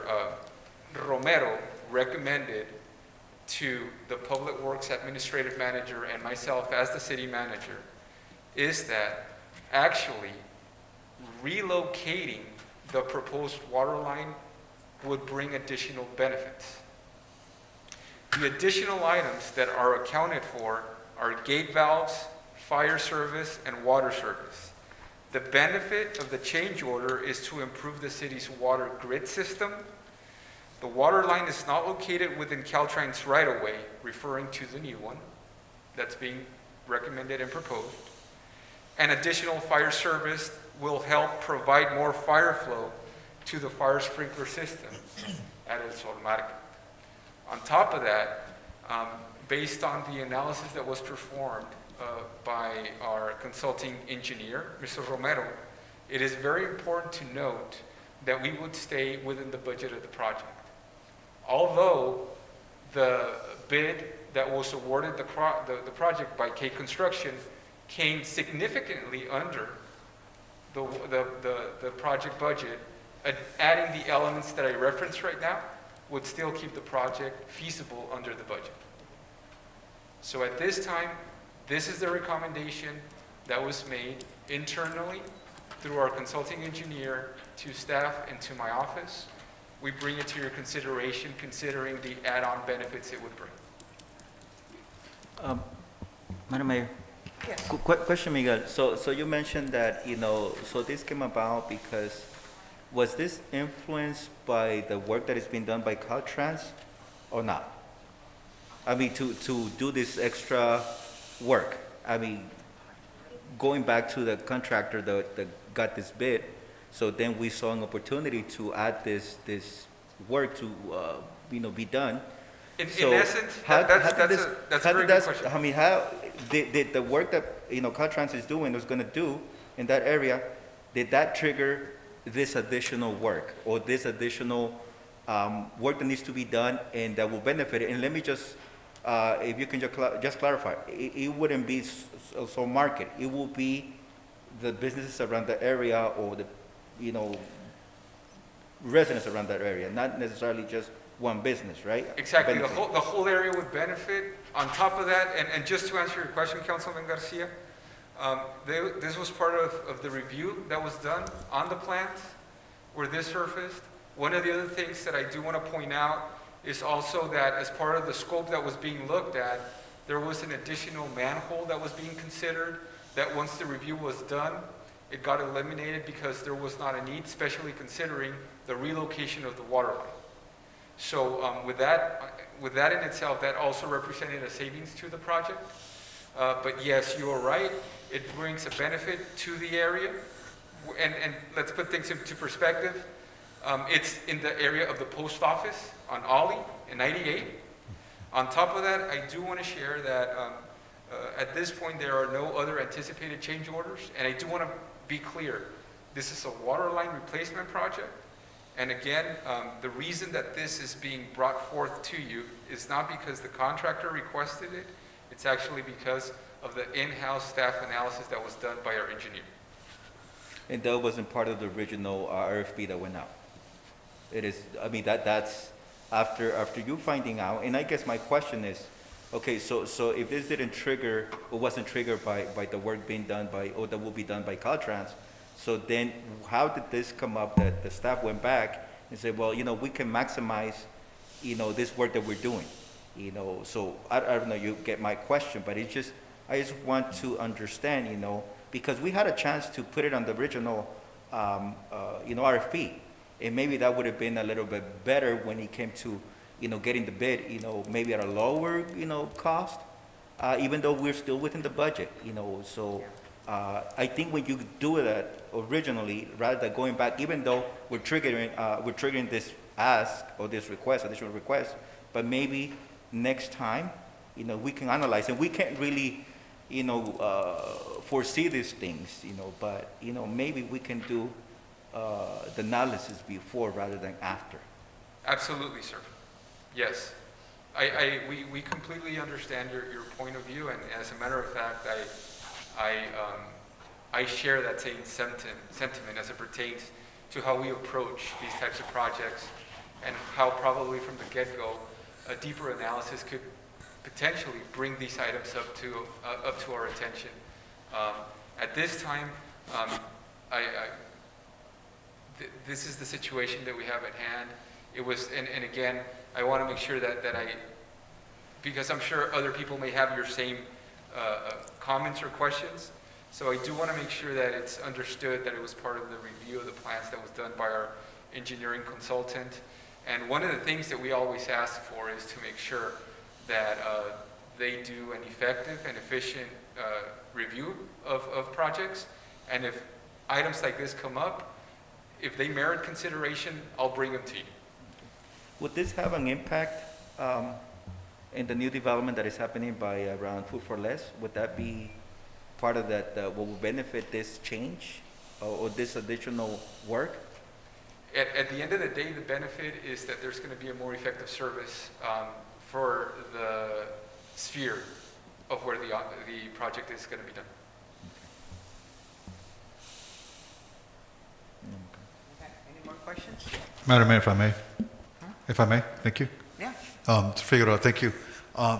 So with I like it because it was in budget, and we did find some other good points that moving forward, you're going to enhance the services. And in this case, probably a big, thicker pipe, I think, in terms of water pressure, probably, like Mr. Camilo Garcia was saying, it's going to not only benefit the local, but potentially the surroundings. But so, yeah. I think, for me, I think when I also see, and I concur with Mr. Garcia, when we see a change of orders, like saying, okay, what happened, right? Yeah, so I personally don't like to see that either, and I concur with you what you're saying, it's a concern. We see change of orders, someone that's not doing the job, right? But you clarify that for us. Thank you. So, no worries. And again, for the record, what Mr. Garcia's comments are well taken, and those are things that we discuss internally, so we appreciate the feedback. Okay, I have a question. Madam Mayu, Excuse me? I have a question, okay? Yeah, you want to? That's okay? Okay, thank you. Mr. Figueroa, Yes. I understand that we have selling for $552,000 for this project. I understand. But I have a question for Mr. Campos. It is legal to upgrade to a contract made in January 20 of this year for more than $300,000, another $129.50.70. Mr. Campos, is illegal? Yeah, the change order is legal. It's only question. The item before you is being brought to you properly, and it's legal for the council to approve this change order, if that's a question. Okay, perfect, thank you. Okay, any more questions? Can we move forward now? Do you have a motion? So moved by Councilmember, Do I have a second? I'll second that. All in favor? Oh, wow, sorry. Councilmember Garcia? Aye. Councilmember Romo? Aye. Councilmember Moreno is absent. Mayor Pro Tem Moreno? Aye. Mayor Rola Fernandez? Aye. Motion passes. Okay. Moving on to item 11, approve the following. TOA Article AE application claim and resolution of for $16,963. TOA Article 8E application claim and resolution for $25,000. TOA Article 3 application, claim and resolution of $21,829. Madam Mayor, Back the city of Calexico receives state funding for transportation services through the Imperial County Transportation Commission. These monies are specific in its use. As you can note in the staff report that was prepared by Public Works Manager Liliana Falomir, we use these monies for the maintenance of our bus stops, our bus shelters, in which we have staff clean and maintain on a weekly basis throughout the city. If our bus stops are graffitied, if they're damaged, staff uses those resources to enhance and make the improvements. On top of that, there is other opportunities for these monies in which we can make improvements as it pertains to ADA ramps throughout the city. That's an overview, but I've requested Ms. Liliana Falomir, who is our Public Works Administrative Manager, to give us a little more of the history of how these monies have benefited the city and how these will be used moving forward. As Mr. Figueroa mentioned, the funding is provided through us from the Imperial County Transportation Commission. What we do every year is we provide them a list for Article 3, which is the bike and pedestrian. We provide them a list of what the funding will be used for. We use the funding to replace handicap ramps for them to be ADA accessible. We also use the funding to replace sidewalks, curb, gutter. For the Article 8E, which is for the bus shelters, the city has approximately 18 bus stops, bus shelters. About 50 of them have what it is, their shell. So what we do with that money is if remove the graffiti, power wash them to make sure that they're clean. We also have been able to purchase trash cans. Some of the bus shelters have trash cans, and we have employees that go and pick up the trash, make sure they're clean. We have also purchased, some of the bus shelters have solar lighting, so we've been able to use those fundings to purchase all those accessories for our bus shelter.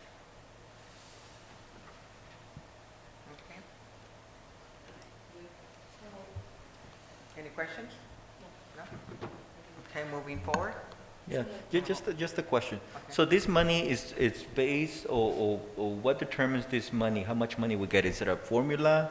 Is it a set amount? How do we get the 16, the 25, the 21, is it determined by population? Do you know how that, Yes, comes about? both the article, the 21,000 of the Article 3 is based on population. Okay. So every city gets a certain amount depending on population. Also, the 16,000 of Article 8E is also about population. But because we have our 3rd Street and Pauline bus shelter, bus stop, they give us an additional 25,000 because that's the most used bus shelter in Calexico. Once we have our transit center, hopefully, we will be discussing maybe an increase of that funding so we can provide maintenance. Other cities, for example, the city of El Centro, I think they receive about 30 to 35,000 for their transportation center. Okay. So just maybe for future item, if we can just revisit that, also transportation within the city, and I know that comes out also, or has come up as an item also, but transportation within the city as we get out, we get ready to open up, I haven't seen really any public transportation. So that's something that we should be looking at, and maybe this is not related to, I know this is not related to this item, but just, something that triggered to ask for this, to look into, where do we stand in public transportation for our city. Yes, we do have one, but, where is that public transportation? How is that service? Because if it is happening, I don't see it. If it is not happening, we have to look at, how can we make that available for our citizens? Well, ICTC provides well, there's two types of public Yes, transportation. and exactly. So I see Imperial Transit, right, coming down, and they have a route, and it's very on time. But within the city also. Oh, So the private. so or whatever options we have. I know we have the taxis also, but if we can just look at that, I think it's just part of the whole plan Councilman also. Garcia, would you want for us to take that as a recommendation for a future agenda item, and we can come back with a presentation? Please. Thank you.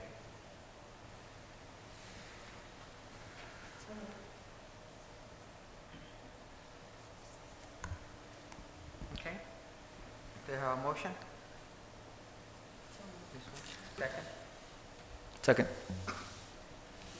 Councilmember Garcia? Aye. Councilmember Romo? Councilmember Moreno is absent. Mayor Pro Tem Moreno? Aye. Mayor Arreola Fernandez? Aye. Motion passes.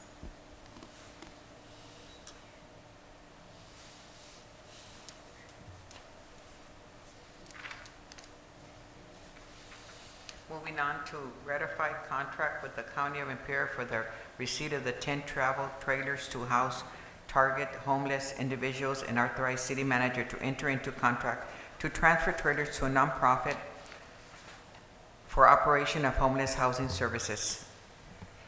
Mr. Ureña? No. Figueroa. Mr. Figueroa? Can we have a backup on it? Yes. Did I hear a motion on the floor? I think we, do you have does somebody want to table this item? Well, there being a motion, somebody's got a second, it doesn't second, it dies. Okay. No? Second. Go on, Mr. Okay. On this item, I do want to give a little backstory as to how we ended up here. When previous city manager David Dale was here with us in the city of Calexico, he was contacted along with every other city in the county, and in terms of any interest in obtaining through the county from the state travel trailers to address some of the issues that we were facing in the initial part of COVID-19 and the pandemic. At the time, it was noted to the county that the city would be interested in 10 travel trailers. With that said, the county Department of Social Services communicated with the State Department of Social Services, and it was determined that through their project Room Key, there would be travel trailers secured for the County of Imperial and its cities. With that said, some of us have read either in the media, have seen the news, have listened and attested the County Board of Supervisors. For example, some of the travel trailers that were secured have been used to address some emergency matters that the county has faced. Nyland, for example, is one that comes to mind, where they provided that support through travel trailers. As it pertains to Calexico, when I was notified that the travel trailers were available and that they had been delivered to Imperial County, I called my public works manager and I asked her, give me an inventory of city property in which we have the proper hookups. We obviously need water and sewer to operate these travel trailers. Or it happened to be that we were limited in terms of space available. Given that we want to be a good steward to the County of Imperial and not go back and say, you know something, we're not going to want them anymore. Given that it was a significant number, at the time I decided and I brought to the table virtually the Family Resource Center, the Calexico Neighborhood House, Catholic Charities, in order to discuss how it is that we as a group could find an opportunity to use these travel trailers. The Calexico Housing Authority was also contacted. This was several months ago, where we had our first conversation. From there, the conversations continued, and there was a consensus within the group that Catholic Charities, since they raised their hand and expressed interest to undertake this opportunity, could be the lead nonprofit, community-based partner that could assist the city. One, because there's a responsibility that comes with the travel trailers. And the responsibility comes through the guidelines of Project Room Key. That's right. There has to be daily reporting, daily monitoring. There is a specific spreadsheet that needs to get filled and submitted to the county office on a daily basis, which in turn, they go and report this to the state. So it's not an easy feat. It takes work. So we obviously as a city were not suited for that. With that said, we continue to have dialogue with all the nonprofits that I mentioned right now. With that said, we continued and we brought this to the attention of the County of Imperial. The Department of Social Services acknowledged and accepted that this in good faith could serve our community because we have at-risk population that could benefit from this. With that said, that is where we got our legal teams involved. 2 documents were drafted, an agreement between the County of Imperial and the City of Calexico. A second document between Catholic Charities and the City of Calexico. Those 2 agreements detail the responsibilities that each party has and the obligations that each party has. Once we vetted both documents, on May 4th, the Imperial County Board of Supervisors approved the agreement between the city and the county. As part of this item, I am seeking that this body ratify the agreement between the city and the county for the 10 travel trailers. At the same time, I am seeking for the discussion of the item that you consider the approval of the agreement between the city and Catholic Charities. With that said, there are some important details that I need to share with you. One is Catholic Charities understands the role they would have to play, their obligations and their responsibility. Second, one thing that was made clear to us was these trailers are here to stay. Once we accepted the trailers and the documents were worked on, it was always made very clear that the trailers were here to stay in Calexico. So with that said, we've conveyed that also to Catholic Charities. With that said, however, what's going to happen once the emergency declaration for COVID-19 gets lifted? Well, the intent is for Catholic Charities to continue to use these trailers to serve the populations at hand. With that said, each trailer comes with a dollar amount that can be used for the installation of them in Calexico.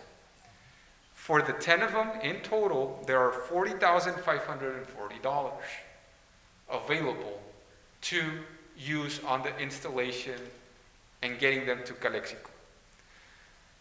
One of the things that I and my staff worked on was to make sure that we identified the other expenses that would come with this, and most importantly, where we would pay them from.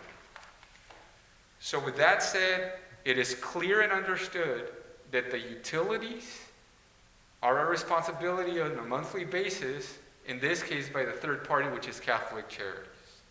However, there is some initial infrastructure that needs to get built into the proposed property, which is found in one of the exhibits, which is the piece of land located east of the Lions Club on First Street. There's actually a map that was drawn up by our engineering technician, Ivan Negrete, that depicts the location of the proposed trailer location. With that said, and as the backup document reads in your agenda, there's still going to be a balance, and I'm going to round out figures here, of about 140,000, because one, there is the water and sewer infrastructure that's needed, the power infrastructure that's needed, and there's also a security component that's being added on, in which a fence, a perimeter fence, is being proposed as well, as long with some improvement to the asphalt there where the trailers are going to be located.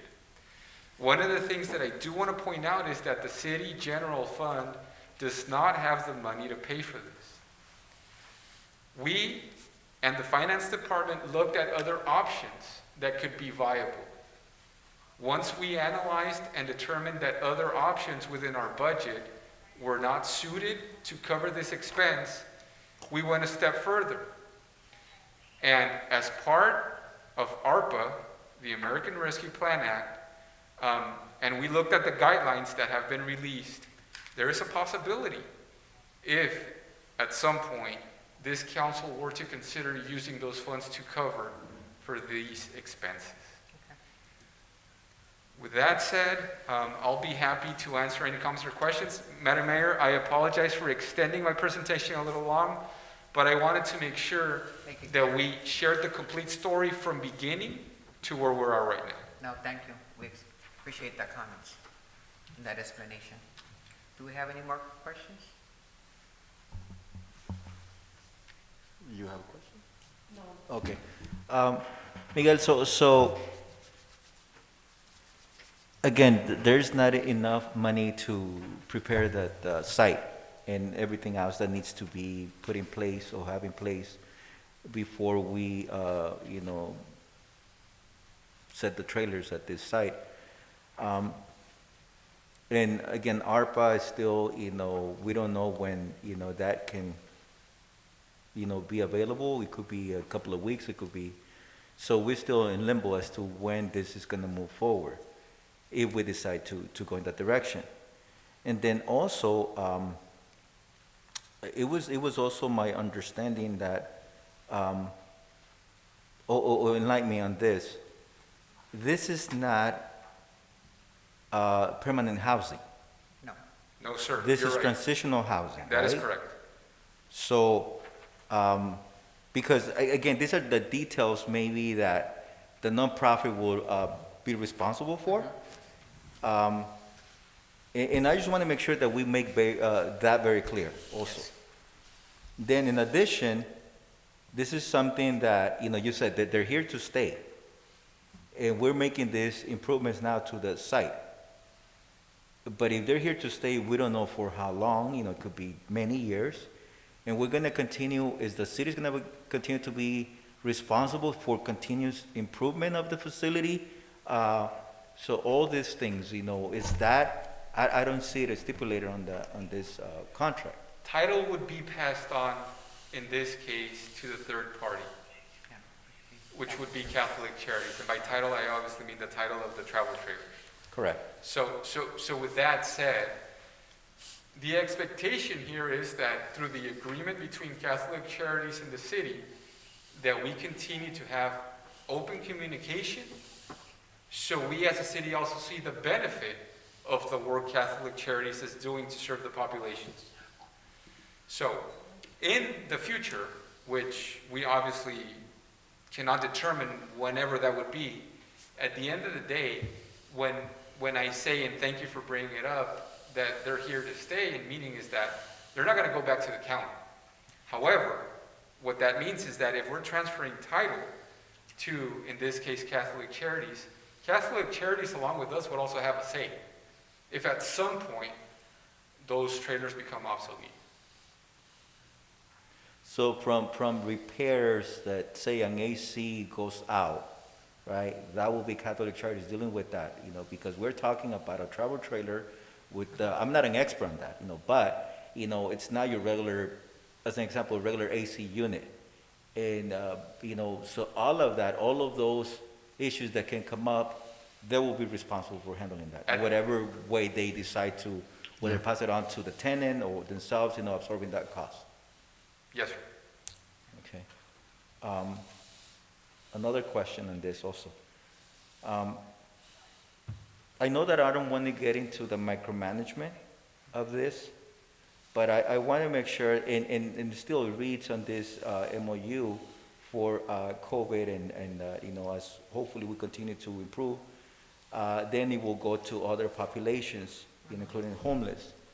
But I want to make sure that, and as I have shared with you and shared some of the meetings, also that, we look at a broad definition of homeless also. It's something that I always bring up, and probably people are tired of hearing this, but, you have definitions as described by HUD and as described by McKinney-Vento, which that's also a population that needs also housing. So, and I understand, we don't have a say in again, I don't want to sound like a micromanager, but I want to make sure that our most needy, and I want to make sure also that the population that doesn't have access to housing, whether it's transitional housing or any housing, because we know that, it exists for women, for men, but it doesn't exist for families. Whether it's a mom and a child, that there's places where they only take, if they're younger than 12 years old. But what if it is a child that is older than 12 years old?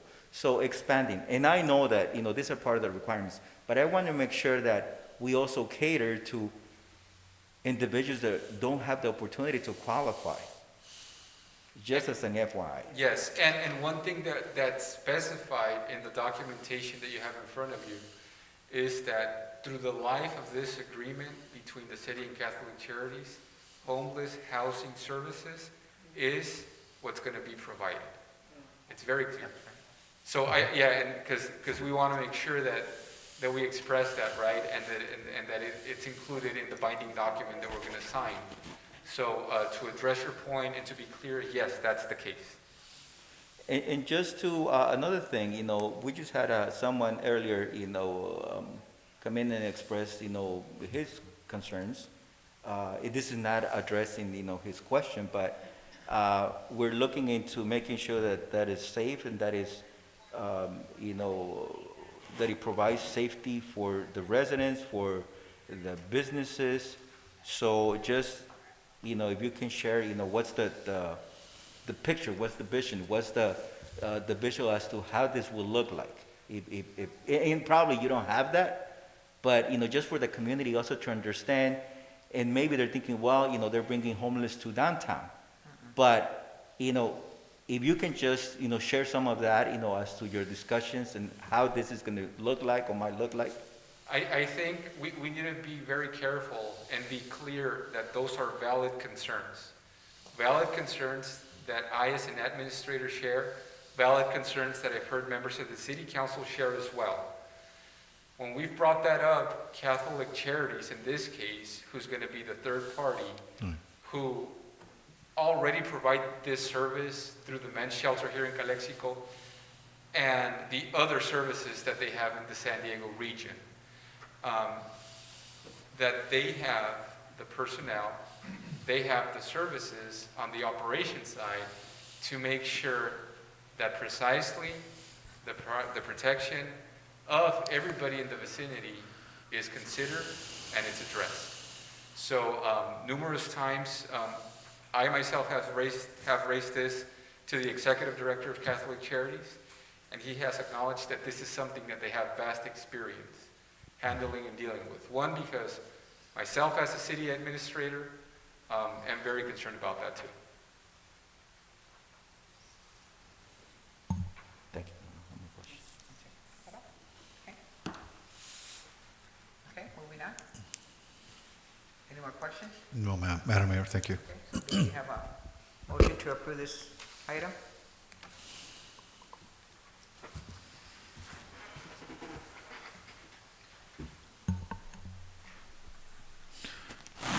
I make a motion to approve item 12.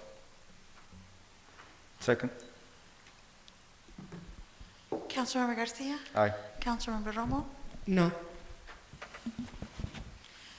Councilmember Moreno is absent. Mayor Pro Tem Moreno? Yes. Mayor Arreola Fernandez?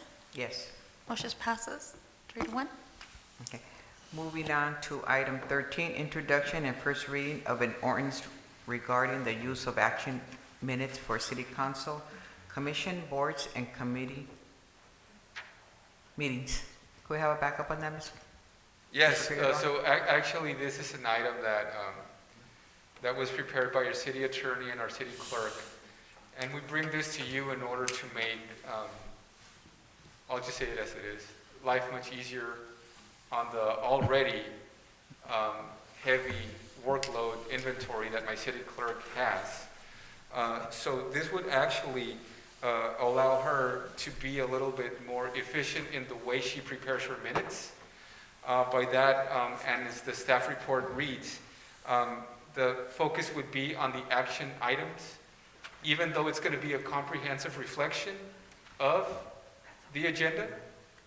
We're going to have now the opportunity to instill a more effective way for our city clerk to draft the minutes that we present to you. But are the minutes going to be recorded or something in case we want to go back and look at them? Yes. Yes, and at the end of the day, what we're looking at is some of the action decisions that you folks made as a governing body will make up pretty much what the action minutes are going to be. And again, this is something that other government entities use. For us, it works perfect, just because it would not only apply to city council, it would also apply to commissions, which is also beneficial for, as we are talking about, this training for commissioners and all this, so they can have a better understanding of what this concept is as well. Okay. So my question on that, Mr. Campos, so this is vetted by legal, this is something that is practiced in other cities, on other government entities, so it's within law, allowable and all of that, okay. It is.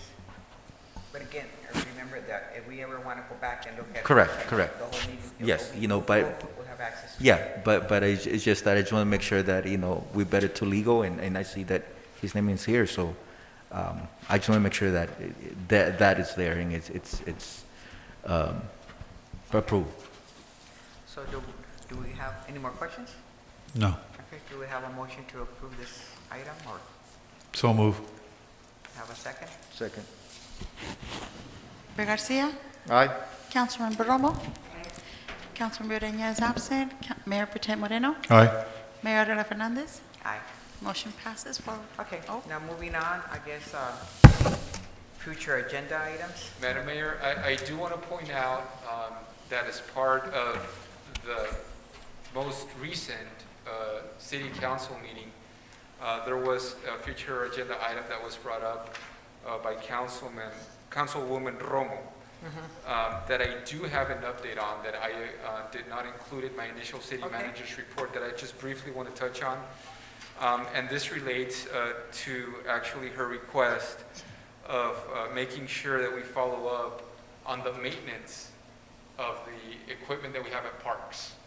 And I do want to acknowledge that my Public Works Manager, Lily Falomir, is working with Heffernan Memorial Health Care District on this matter. Aside from us learning that the equipment has a lifetime warranty on parts, so we're looking to continue the partnership with Heffernan on this, so we can make sure that every equipment in our city parks that was provided by Heffernan gets maintained and it's suitable for use. Oh, okay. So I do want to follow up on that because it was a future agenda item that we've been working on, just for the record. On top of that, we also are working on something that I believe also Councilman Garcia pointed out and Ms. Romo brought up, which is some type of program for business recovery. So I do want to point out that this council approved the $300,000, I'm rounding figures, for business support as part of the CDBG round 2 and 3 monies. So once we get, we're not going to wait for the state to give us the award letter. We're going to be working on developing such alternatives that we can offer businesses to assist them. So I did want to bring that up as well because it was brought up to my attention. And as we develop those alternatives, we'll be presenting them to you.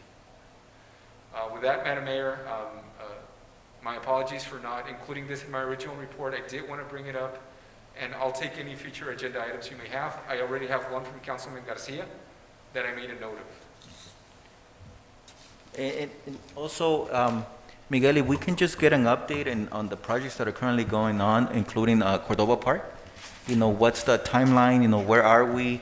It may be, completing or seeing completion on that, because completion of that also will trigger other actions. Within the city. So with the pending baseball fields by the water plant, so that we said that not until Cordova Park, we're going to move on with those parcels. But besides that, I just want to make sure that, we make this available to our community to use.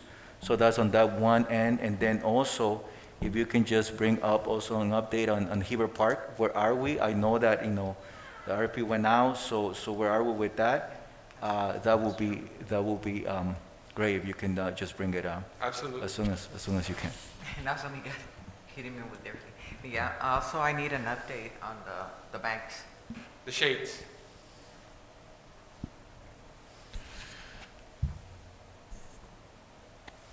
Anything else? Waiting for you to finish writing. You ready? Yeah. And for me, so I believe that IED Director Javier Gonzalez had mentioned something about the encasement at Beach Canal. And I think the last time I heard her talking, I think they're going to reroute it instead of encase it. They're going to just get rid of it. So it's an update on that. Maybe reaching out to Mr. Gonzalez and, all around Cole Road. Yes, There's an sir, update on that. absolutely. Thank you. Okay. I need clarify, Madam Mayor. We need accept the installing the 10 trailers in the Fruit Street. Clarify. What is that? And the number 13 in the item. Yes. There was no. The Ellos trailer item autorizan- was 12. El nombre 12. What about it? Autorizaron instalar las trailers en la calle Primera cuando dijeron que sí. Clarify for me, please. Yeah, that was included in the agreement with Catholic Charities. The answer is yes. Is yes? Okay. But No les preguntaron a los empresarios.